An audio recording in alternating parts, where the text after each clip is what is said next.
Hello আপু। High. আচ্ছা, শুদ্ধ বাংলায় ও ছাড়া 1 মিনিট কথা বলতে হবে, তাইলে আপনার জন্য 100 টাকা গিফট থাকবে। আপনি কি পারবেন? আঞ্চলিক ভাষা বলতে হবে নাকি এমনি? যদি আঞ্চলিক বলেন তাহলে সব আঞ্চলিক বলতে হবে, আর যদি শুদ্ধ ভাষায় বলেন তাহলে সব শুদ্ধ ভাষায় বলতে হবে। ওকে, কোনটা বলবেন? আঞ্চলিক। আঞ্চলিক। আচ্ছা, আমি টাইম রেডি করলাম, স্টার্ট। अभी मजा आएगा ना भिड़ो। ও মা, ভাত রাঁধছো? মই স্কুল দে আইয়াই কিন্তু ভাত খাম, তুমি তাড়াতাড়ি ভাত রান্ধো। আর তুমি হুটকি ভরতে হরো আর ইলিশ মাছ ভাজছো কসুর লতির দিয়া, হেয়ে মোর খাইতে একসের ভাল লাগে।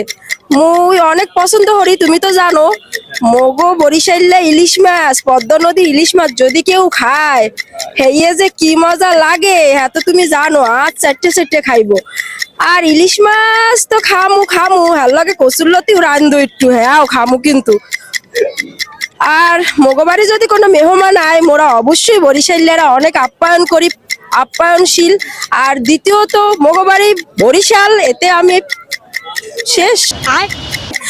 মগবাড়ি বরিশাল, কিন্তু মোরা হেলোই অনেক গর্ববোধ করি, কেননা আমাকে বাড়ি মগবাড়ি বরিশাল এর লইগা। আর মগবাড়ি যদি কেউ আন অবশ্যই ইলিশ মাছ খাওয়ামু, পদ্মা নদীর ইলিশ মাছ। তারপরে হেল লাগে আমারে, বলেন বলেন, আরো কিছু বলতে চাইলে বলেন। হেল লাগে আমারে নানান রঙের পিঠা খাওয়ামু। হেল লাগে অনেক অনেক অনেক আত্মীয়তা পাইবেন, বেলেস পার্কে ঘুরতে পারবেন, 30 গোডাউনে ঘুরতে পারবেন, অনেক অনেক মজা পাইবেন। যারা যারা ঢাকার শহরে আছেন এক ফির হইলো মগো বরিশালে আইয়া ঘুরিয়ে যাইয়েন। আল্লাহ হাফেজ, বাই বাই, সবাই টাটা। ভাই, আপু জিততে গেছে, মানে জিততে গেলেও যে বরিশালের একটা পাওয়ার, ভাই বরিশালের পাওয়ারটা কিন্তু দেখাই দিয়েছে। মোরা সবাই বরিশাল্লা, মোরা আসলে গর্ববোধ করি। বরিশালের ভাষাটা আসলে এত সুন্দর, গল্পে নাটকে গদ্যে পদ্যে সব জায়গায় বরিশালের ভাষাটা এত সুন্দর, সবাই আসলে এটা ইয়া করে। তো আপুর জন্য একটা গিফট থাকবে, ওনাকে বলছি।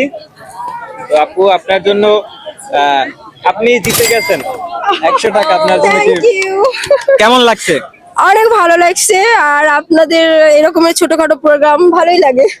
যাই হোক, আমরা ঘুরতে আসছিলাম ভিলেজ পার্কে বোনেরা সবাই মিলে, তো দেখা হয়ে গেল, আপনার সাথে ইন্টারভিউ দিলাম, ভালো লাগলো। ঠিক আছে, আপনাকে অসংখ্য অসংখ্য ধন্যবাদ। ধন্যবাদ। আল্লাহ হাফেজ। আর বরিশালের ভাষাটা এত সুন্দরভাবে রিপ্রেজেন্ট করার জন্য আপুকে অনেক ধন্যবাদ। ভালো থাকবেন। ওকে, আল্লাহ হাফেজ।